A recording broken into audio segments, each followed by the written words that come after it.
They call the house behind me Albbasa, which translates loosely to the grudge. And since 1954, it has been standing here in testament to just how petty family can be.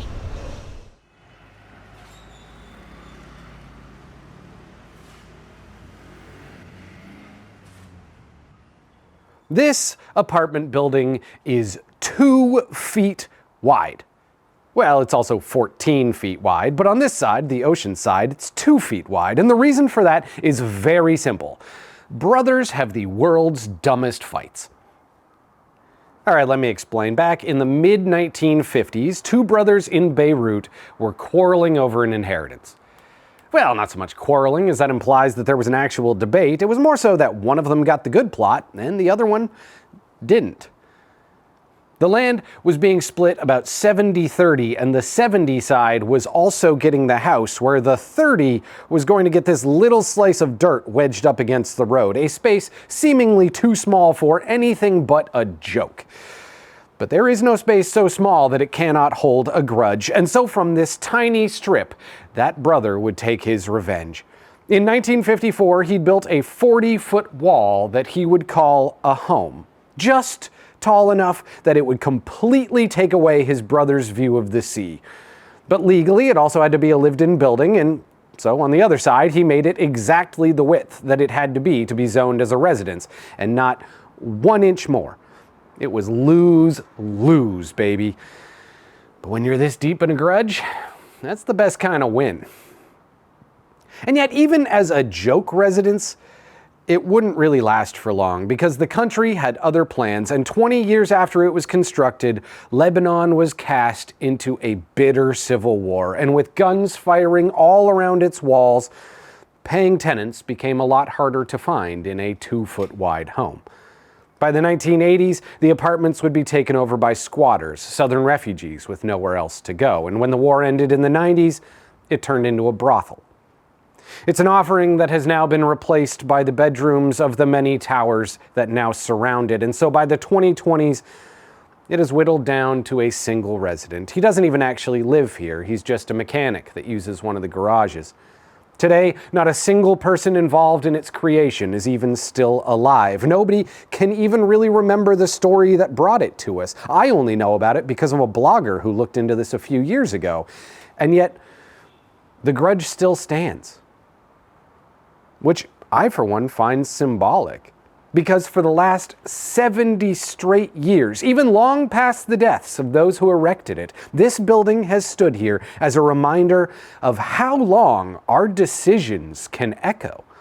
Be they good or bad, the only thing that outlives us is the ripples that we cause, and human nature, for all its beauty, is a double-edged sword. We contain a capacity for unparalleled self-harm just so long as it comes with the hope of inconveniencing people who we don't like. No enemy will ever hurt you as much as your own family.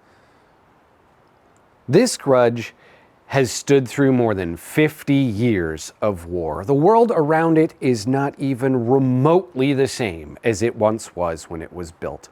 The home that their father once resided in, that once important inheritance, now hosts a German school for those looking to escape the many grudges that have destroyed this country. The street it was built on is now one of the richest and trendiest parts of West Beirut, but the money's foreign and the locals are bankrupt. This land is now the playground of rich tourists from the Gulf, looking for a liberal country where they might take a euphemistically second wife and get drunk, where the foot soldiers of Allah can't see them. The towers that surround this grudge are propped up so opulent that the collapsed economy of Lebanon couldn't even dream of sustaining them, and so, in a way, that makes this grudge house among the last pieces of a truly Lebanese memory that still exists here. And I find it symbolic that those rich foreigners even paid to have the grudge repainted, because they know they can't get rid of it directly. It's not their grudge to hold, so they might as well do their best to dress it up when they're on vacation. And yet, beneath that new layer of white, the problem continues as it always has. The only way the owners can ever make money from this is by selling it, but who would ever want to buy a grudge? So, They wait for nothing, for a future they can't even envision, and around them things collapse that little bit further every single day.